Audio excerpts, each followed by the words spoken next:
Коми продолжается подготовка к осенне-зимнему периоду. Готово уже 35% котельных, 59% тепловых сетей. Заменена почти треть ветхих тепловых сетей и 42% ветхих водопроводных.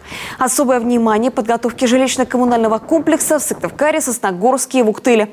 Именно в этих муниципалитетах произошло больше всего сбоев в работе коммунальных служб в прошлый осенне-зимний период. Работы в Уктыле в самом разгаре. На этой неделе в городе отключили горячее водоснабжение, чтобы провести плановые ремонтные работы. На завершающей стадии установка и пусконаладочные работы новых циркуляционных насосов на горячее водоснабжение и теплоснабжение города в местной котельной. Отметим, циркуляционные насосы, которые установили в котельной, качественные и дорогостоящие. Все работы идут по плану. Уже приступили к текущему ремонту котлов. Проводят обмуровку, меняют задвижки и занимаются ремонтом емкости для горячего водоснабжения.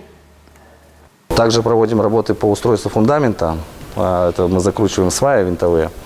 И в дальнейшем будем устанавливать фундамент под дымовую трубу. Котельный Bosch.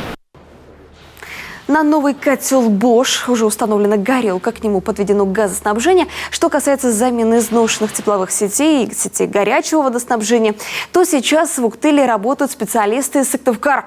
Они проводят диагностику. Планируется заменить порядка 5 участков тепловой сети и сетей горячего водоснабжения до начала отопительного периода. Материалы все закуплены? Материалы все закуплены, все на стройплощадке, техника, а также люди и рабочие.